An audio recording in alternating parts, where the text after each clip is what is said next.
নমস্কার, আপনারা দেখছেন রাধাকৃষ্ণ একাডেমির অফিসিয়াল ইউটিউব চ্যানেল। আপনাদের জন্য নিয়ে এলাম আজ একটি নতুন ভিডিওটি ভালো লাগে চ্যানেলটি সাবস্ক্রাইব করতে ভুলবেন না। ইন্টারন্যাশনাল চ্যারিটি ডে কবে পালন করা হয়? উত্তর হিসাবে 5ই সেপ্টেম্বর। এবং এই 5ই সেপ্টেম্বর কিন্তু ভারতে টিচার্স ডে পালন করা হয়, কিন্তু সারা বিশ্বে এটিকে ইন্টারন্যাশনাল চ্যারিটি ডে হিসেবে পালন করা হয়ে থাকে।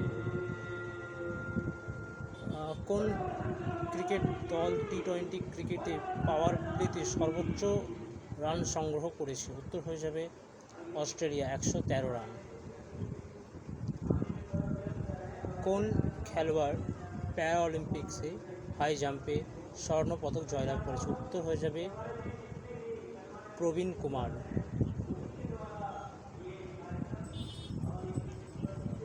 পরবর্তী প্রশ্ন,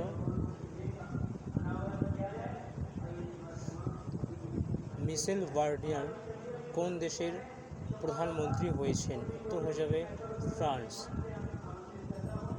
গ্লোবাল আর্টিফিশিয়াল ইন্টেলিজেন্স শিখর সম্মেলন কোথায় অনুষ্ঠিত হচ্ছে? উত্তর হয়ে যাবে হায়দ্রাবাদে, তেলেঙ্গানার হায়দ্রাবাদে। এটি উদ্বোধন করেছেন তেলেঙ্গানার মুখ্যমন্ত্রী রেবন্ত রেড্ডি। কোন রাজ্য সরকার 18টি ফুটবল স্টেডিয়াম তৈরি করার ঘোষণা করেছে? উত্তর হয়ে যাবে এটি করেছে উত্তরপ্রদেশ রাজ্য সরকার।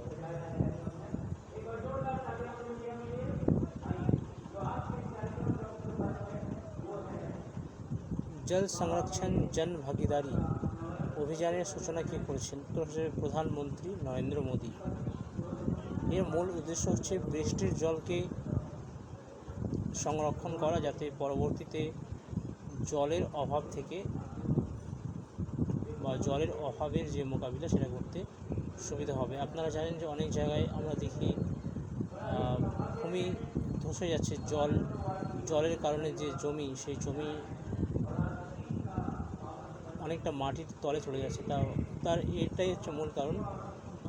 প্রপার জল হারভেস্টিং না হওয়ার ফলে বা প্রপার জল সংরক্ষণ না হওয়ার কারণে আমরা যে জলটা বার করছি এবং যে জায়গায় জলটা আসছে না সেই জায়গাতেও কিন্তু জমিটা অনেক ক্ষেত্রে চলে যায়।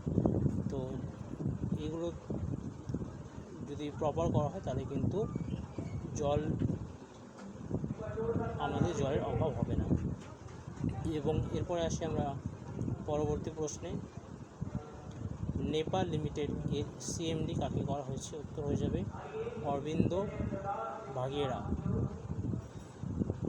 অরবিন্দ ভাগেরাকে এর সিএমডি করা হয়েছে।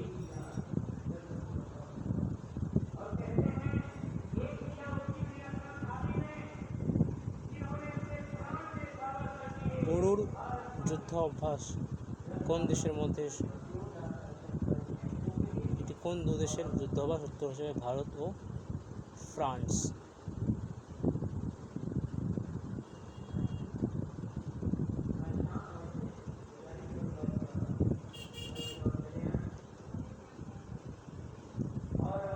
পরবর্তী তথা এই ভিডিওটির শেষ প্রশ্ন, ইন্ডিয়ান সেলিব্রিটিদের একটি লিস্ট জারি করা হয়েছে যারা সবচেয়ে বেশি ট্যাক্স দেন। এর মধ্যে প্রথমে কে রয়েছেন? উত্তর হয়ে যাবে শাহরুখ খান, দ্বিতীয় স্থানে রয়েছেন বিরাট কোহলি, তৃতীয় স্থানে রয়েছেন মহেন্দ্র সিংহ ধোনি। শাহরুখ খান 92 কোটি টাকা পেমেন্ট করেন, বিরাট কোহলি 66 কোটি টাকা এবং ধোনি 38 কোটি টাকা। আজকের ভিডিওটি এই অবধি। ভালো লাগলে ভিডিওটি লাইক ও চ্যানেলটি সাবস্ক্রাইব করতে ভুলবেন না। ধন্যবাদ।